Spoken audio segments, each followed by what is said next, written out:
이런 얘기를 소개를 드렸던 그런 기억이 나는데 지금부터 오래전 이야기죠. 오래전 이야기인데 지금 이제 드디어 예를 들어 예를 들면 오랫동안 이렇게 숙성이 돼서 지금은 정치까지 이렇게 끌어올렸는데 제가 그것을 어떻게 예를 들자면은 우리 농장으로서 이것을 발전시킬 것이냐 하는 이런 숙제를 안고 있다는 말씀드립니다.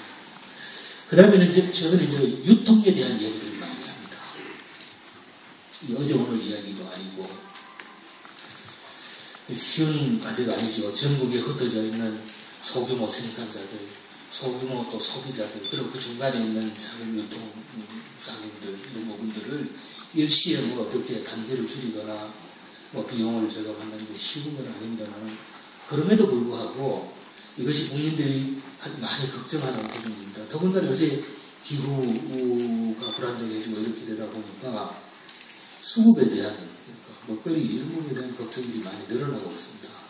그러다 보니까 특히 지난 정부에서는 이 품목별 물가를 관리하는 그런 데다가 상당히 중점을 두었기 때문에 가격이 오를 때 그때에 정부가 이렇게 수시로 개입을 해가지고 경우에 따라서는 이 무관세 TRQ 물량이라고 하죠. 이런 것을 가지고 물가를 잡고 이렇게 하는 과정에서 이 농업계의 농업인들의 말하자면 실망이랄까 어렵게 이렇게 하는 그런 부분들이 없지 않아 있었습니다. 이 부분을 어떻게 해야 될 것이냐 하는 것이 우선 저는 안고 있는 제가 이제 먼저 이렇게 풀어야 될 숙제 중에 하나이고요. 세 번째는 농가 소득입니다. 이게 그러니까 세 번째라 할 수가 없습니다. 이 순서를 저는 여러분들하고 상의해서 바꿀 거라고 생각하는데 농가 소득입니다. 농가 소득이 되려면은 소득을 예를 들면 우선은 소득원을 확보를 해야 되고 소득을 안정시켜야 되고 여러 가지 있겠죠. 소득원을 확보하기 위해서 많이 있을 겁니다만은 일반적으로는 그것을 좀 더 조직화하고 규모화하고 그래서 비용을 절감하고 이런 그것만 가지고 되게 어려운 이런 부분에 대해서는 직불제 같은 것들을 좀 더 우리가 적극적으로 도입을 할 필요가 있다. 그리고 또 어느 부분에 대해서는 이 보험제도 이런 걸 통해서 이 소득을 좀 더 안정시킬 필요가 있다. 근데 저는 이런 것 이전에 이게 기본적인 틀로서 이 농가를 아까 유형별로 이렇게 육성을 이런 얘기 말씀을 드렸습니다만은 경영체로 좀 등록을 해서 좀 그러니까 영세 고령농들에 대한 65세 이상 이런 정말 영세 고령 농업인들이 100만 명 정도 넘을 겁니다. 이런 부분들에 대해서 최소한의 이 생활 안정 이런 것들을 할 수 있도록만 좀 해준다면은 그래서 그분들이 좀 더 여생을 편안하게 살 수 있도록 해줄 수 있다면은 이런 희망을 가지고 있습니다. 그래서 그게 이제 농촌 주민들의 복지하고 관련되는 건데요. 생활 여건을 개선하고 그리고 맞춤형 사회 안전망을 하고 이런 이야기들이고 이것이 그동안의 어떤 이런 부분의 일들이 중앙정부가 그냥 돈만 이렇게 나눠주는 이런 형식이었다면은 저는 그런 부분에 대해서 어쩌면 좀 더 지역 주민들과 같이 이렇게 좀 주도적으로 이렇게 하는 그런 그러니까 스스로 이런 문제를 풀어갈 수 있도록 그런 여건을 만들어주는데 좀 더 초점을 맞춰야 된다 이런 생각을 가지고 있고요. 그러나 이제 그분들의 힘과 이것만 가지고 부족하니까 요즘 귀농귀촌 젊은 사람들도 많습니다만 이런 인력들 아니면 도시에 계시는 그 분들 가운데서도 재능기부 은퇴를 했다 하지만 아직도 62세 30세 아주 한창인데 내가 한번 도시에서 얻은 지식과 경험, 기술 이런 것들을 가지고 농촌을 위해서 활용해보겠다. 이런 분들을 위해서 정말 우리가 함께 잘 사는 그런 농촌운동 이런 것들을 그래서 좀 더 활력 있는 농촌 그래서 우리 국토를 이 대도시만이 아니라 전 국민이 전국을 좀 더 넓게 이렇게 사용을 할 수 있는 그런 식의 어떤 좀 만들어 보고 싶다. 이런 일을 함에 있어서 그리고 이제 소비자 안전인데요. 소비자 안전이랄까요? 식량 문제인데 저는 개인적으로 이제 지금 설명을 마지막으로 드립니다만은 어쩌면 농업계가 해야 될 일 중에 가장 중요한 책임 중에 하나가 안전한 농식품을 안정적으로 이렇게 공급하는 것, 국민들에게 안전한 먹거리를 걱정 없이 제공하는 것, 이것이 제일 큰 역할이 아닌가 이런 생각을 가지고 있습니다. 이것이 말이 아니라 식량 자금률, 이것이 어떤 단순한 지표가 아니라 정말 우리가 우리뿐만 아니라 후손들이 이 땅에서 나는 농산물을 가지고 정말 이렇게 살아갈 수 있도록 이렇게 하려면 어떻게 해야 될 건가? 여러 가지 있을 겁니다.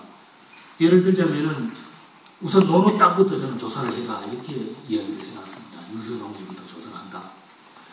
놀고 있는 땅에다가 뭘 사료작물을 재배하든 아니면 아까 우리 이정철 회장 말씀하신 밀농사를 짓든 거리농사를 짓든 필요하면 직불도 이렇게 주어서 땅을 활용을 하자. 산지도 활용하자. 경우에 따라서는 농밭 이게 전환이 가능하도록 경지적이도 하자. 근데 돈이라는 게 한정이 있잖아. 그죠? 그래서 우선순위가 좀 조정이 될 필요가 있고, 그래서 국민들을 좀 더 설득을 할 필요가 있고, 우리가 걱정 없이 이렇게 살기 위해서는 이런 부분에 대해서는 국민들이 좀 도와주십시오. 이렇게 부탁을 할 때도 저는 있겠다 이런 생각이 들어서 이런 국민공감농정위원회 이런 것들을 한번 만들어보자 이런 생각이 들었고요. 관련 부처하고 협의를 하고, 그리고 스마트 농정 아주 기초 통계부터 이렇게 좀 더, 그리고 우리가 지원한 모든 금액들, 그것을 대상자별로 이렇게 관리를 등록해서 철저하게 관리를 해가지고 여러분들이 낸 세금이 한 푼이라도 이게 헛되이 쓰이는 이런 부분들은 확실하게 좀 하자. 이것이 제가 가지고 있는 기본 틀 중에 하나입니다. 우선 창조경제 이야기를 말씀을 드리겠습니다. 창조경제라는 얘기를 새롭게 말씀드리니까 뭐합니다만, 과거 정부에서도 보면은 신지식 농업인 이런 말씀도 하셨고요. 또 벤처 농업 이런 얘기도 하셨습니다. 제가 이해할 때 단순하게 이게 그동안 과거부터 해오던 그런 전통적인 관행적인 농사 생산만 이렇게 하는 게 아니라 좀 더 창의력을 가지고 도전하고 그렇게 해서 새로운 어떤 상품, 새로운 시장을 개척하자 이런 의미로 저는 해석을 하는데요. 예를 들어서 우리가 무슨 정보통신 기술을 가지고 여러 가지 우리가 많이 활용을 할 수 있죠. 예를 들면 우리가 지금 전자상거래 같은 것들, ATS 하는 걸 보면 그게 전자상거래 ATS 취급하는 물량도 지금 1조가 이렇게 넘었을 정도로 많아요. 요즘 중국에서 AI 때문에 아주 우리도 걱정을 많이 하고 있는데 이력 추적이라든지 이 차량들이 축사를 방문했던 차량들이 어디로 어떻게 이동하고 이런 것들이 다, 그러니까 이 정보통신 과학기술 이런 것들을 활용하면 굉장히 효율적으로 이렇게 일을 할 수 있는 이런 부분이 생길 수 있다 이렇게 보고요.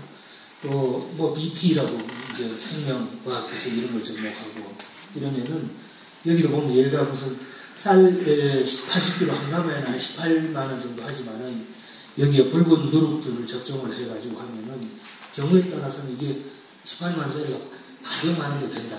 다 이렇게 될 수 있겠습니까만 어쨌든 이런 새로운 어떤 발상, 새로운 상품, 시장 이런 것들이 필요하다 이런 말씀을 드릴 수 있고요. 우리가 그동안도 지능청 그 많은 인력들을 통해서 연구 개발들을 합니다. 하지만 아직도 선진국에 비해서는 우리나라 과학기술이 한 75%밖에 안 된다고 그럽니다. 종자 로열티 이런 것들도 우리가 이렇게 내주는 것, 우리가 지불해야 되는 것에 비해서 얻는 것은 정말 미미할 정도로 대부분의 종자에 대해서 로열티를 거의 한 170, 200억 가까이를 이렇게 이런 식으로 했다. 저는 지능청에다가 강하게 부탁을 했습니다. 현장의 문제를 해결하는 그런 연구를 좀 해라. 우리가 어제 예를 들면 축산분뇨, 예를 들자면, 아니면은 이게 수급, 예를 들면 예측, 이게 어제 오늘의 이야기가 아니라 이런 데다가 좀 우리가 정말 고민하고 걱정하는, 온 국민들이 걱정하는 이런 문제에 대해서 정말 선택하고 집중하고 그 좋은 머리들 좀 집중해서 문제를 해결하는 데 좀 초점을 맞췄으면 좋겠다. 그리고 이런 것도 지능청 혼자 그렇게 아니라 필요하다면 산림청 이렇게 우리가 할 수 있는 그다음 지방에 있는 기술센터까지 다 동원해서 국민들 걱정을 그래가지고 새로운 어떤 동력을 찾아보자 이렇게 부탁을 하고 있습니다. 그 6차 산업 이야기인데요. 아까 그 뭐 이제 이 생산뿐만 아니라 가공, 유통, 관광 이렇게 결합하는 우리가 그런 사례들이 많죠. 이 전북 고창의 복분자 뭐 여러분 이야기 많이 들으셨을 겁니다. 순창의 고추장도 그렇고 최근에는 문경의 오미자 이것이 또 그렇게 성공한 사례라고 이야기를 합니다.